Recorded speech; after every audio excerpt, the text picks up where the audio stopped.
ቃል ከማር ይልቅ ይጣፍጣል። ቃል ከማር ይልቅ ይጣፍጣል። የተወደዳችሁ የጌታ ወገኖች በተለያየ ቦታ ሆናችሁ ይህንን ፕሮግራማችንን የምትከታተሉ ሁሉ የእግዚአብሔርን ሰላም የጌታ ኢየሱስን ጸጋና የመንፈስ ቅዱስን ህብረት እየተመኘሁላችሁ ሁላችሁንም እንኳን ወደዚህ ወደ 30 ቀናት የጾምና የጸሎት ፕሮግራማችን መጣችሁ የምላችሁ በጌታ እህታችሁ ገነት ቦጋለ ነኝ ከኤድመንተን ካናዳ። ከኢዮብ መጽሐፍ በመከራ ውስጥ የእምነት ጉዞ በሚል ዋና ርዕስ የተወሰዱትን ተከታታይ ጥናታችንን በመቀጠል ይህንን የመጨረሻውን ክፍላችንን ማለት በቀን 30 የምናቀርበው ስለ ወዳጆቹ ጸለየ የሚል ንዑስ ርዕስ ይሆናል ማለት ነው። የመሪ ጥቅሳችን የተወሰደው ኢዮብ 42:10 ላይ ነው። በጌታ ስም አነባዋለሁ። ኢዮብም ስለ ወዳጆቹ በጸለየ ጊዜ እግዚአብሔርም ምርኮውን መለሰለት። እግዚአብሔርም ቀድሞ በነበረው ፋንታ 2 እጥፍ አድርጎ ለኢዮብ ሰጠው ይላል። እንግዲህ አንደኛው ነጥብ ስለ ወዳጆቹ በጸለየ ጊዜ የሚለውን ከዚህ ጥቅስ ላይ ማየት እንችላለን። የኢዮብ ወዳጆች ከማጽናናት ይልቅ በቁስሉ ላይ እንጨት በመስደድ ውጋት ሆኑበት። እግዚአብሔርንም ያስከበሩ በመምሰል ቃላቶችን ወደ ኢዮብ ወረወሩ። ነገር ግን ይህ ነገር በእግዚአብሔር ዘንድ ተቀባይነትን አላገኘም። በኢዮብ 42:7-9 የእግዚአብሔር ቃል እንዲህ ይላል። እግዚአብሔር ቴማናዊውን ኤልፋዝን እንደ ባሪያዬ እንደ ኢዮብ ቅንን ነገር ስለኔ አልተናገራችሁምና ቁጣዬ በአንተና በሁለቱ ባልንጀሮች ላይ ነዷል። አሁን እንግዲህ 7 ወይፈኖችና 7 አውራ በጎች ይዛችሁ ወደ ባሪያዬ ወደ ኢዮብ ዘንድ ሂዱ፣ የሚቃጠልንም መስዋዕት ስለ ራሳችሁ አሳርጉ።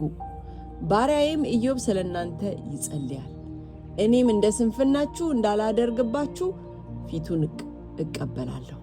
እንደ ባሪያዬ እንደ ኢዮብ ቅን ነገር ስለ እኔ አልተናገራችሁምና ቴማዊውንም ኤልፋዝ፣ ሹዋማዊውንም በልዳዶስ እና እማታዊውም ሶፋር ሄደው እግዚአብሔር እንዳዘዛቸው አደረጉ።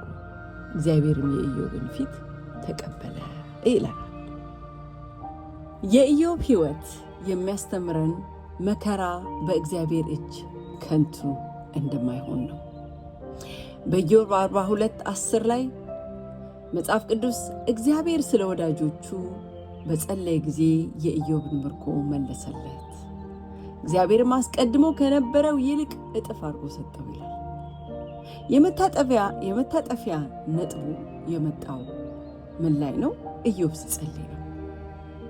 ለራሱ ሳይሆን ለጎዱት ሰዎች ይቅርታና ምልጃ፣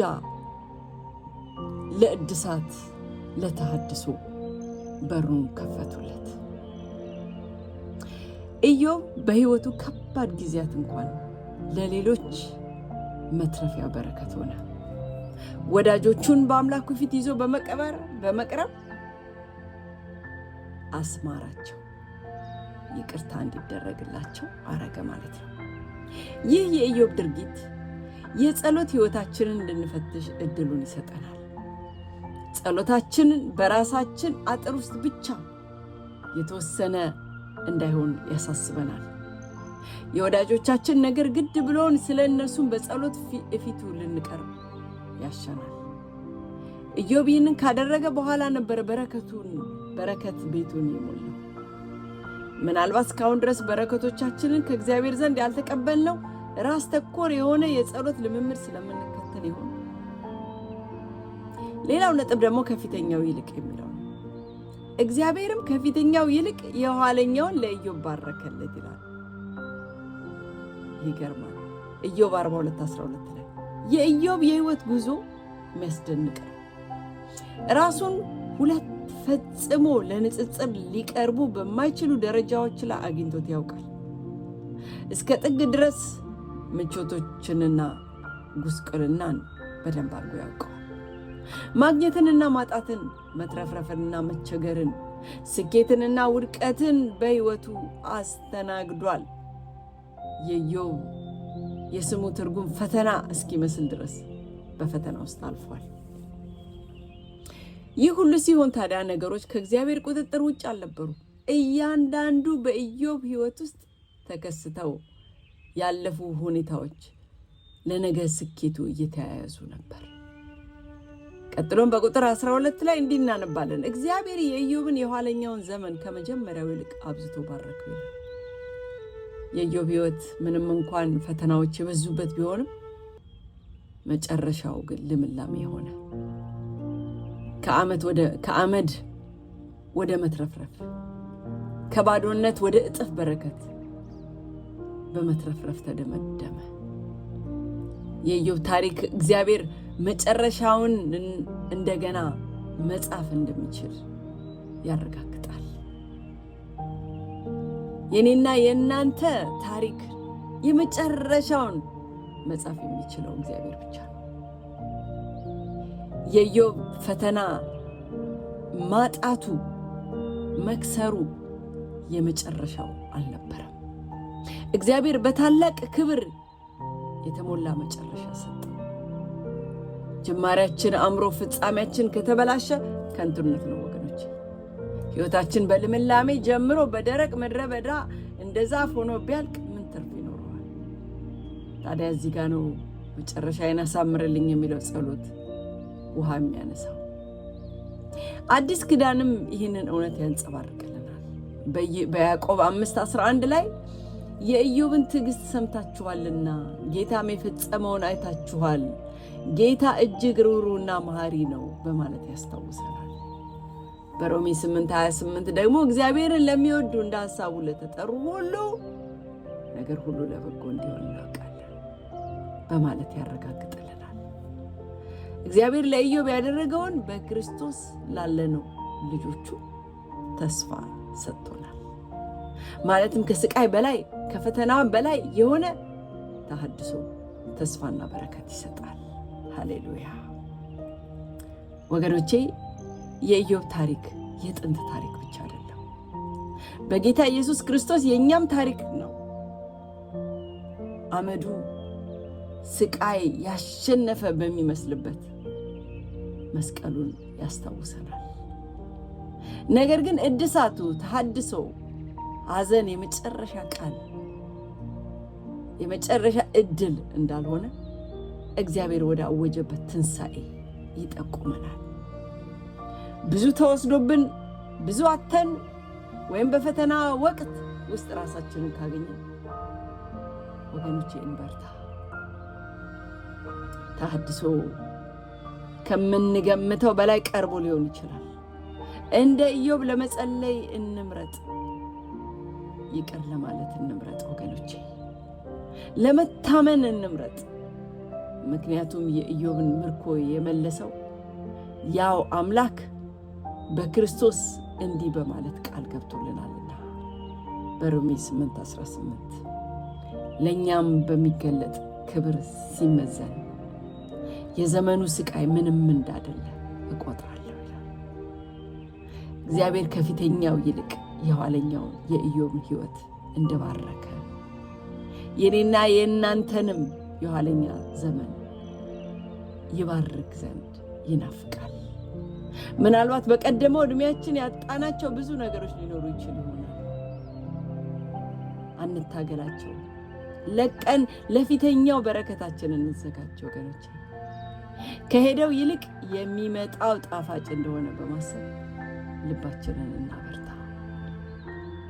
ስለዚህ ዛሬ ለእናንተ የማውጀው ጌታ የኋለኛውን ዘመናችሁን ከመጀመሪያው የበለጠ አድርጎ ሊባርክ ይችላል። ያጣችሁትን በፍጹም ጊዜው ሊመልሰው ይችላል።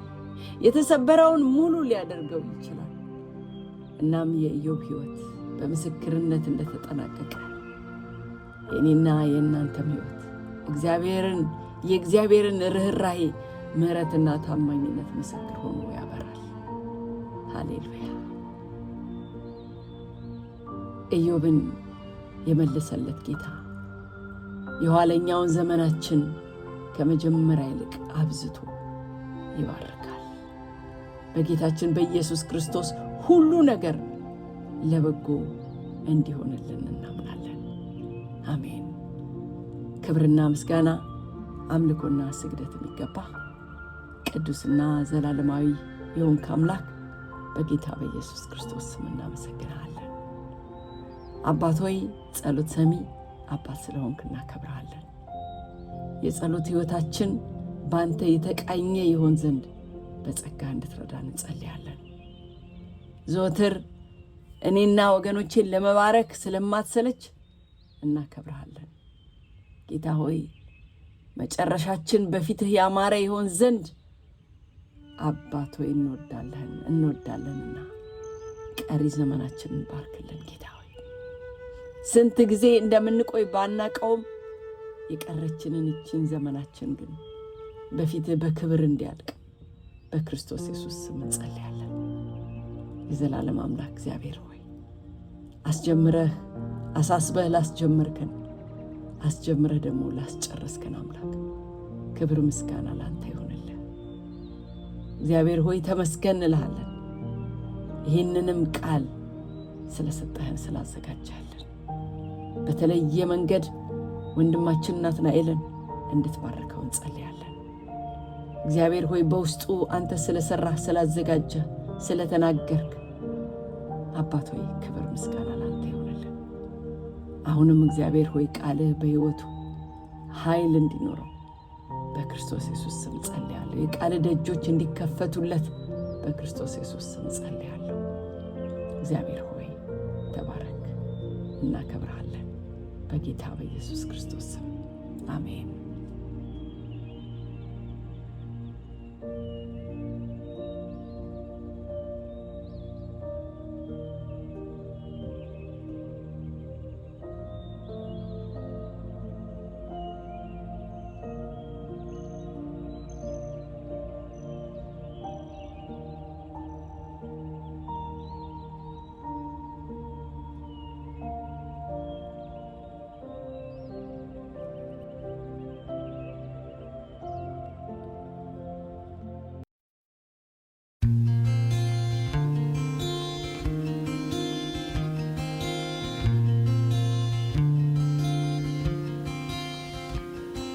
ቃሌ ከማር ይልቅ ይጣፍጣል። ቃሌ ከማር ይልቅ ይጣፍጣል። ይለያል፣ ይቀድሳል፣ አስተዋይ ጠቢብ ያደርጋል።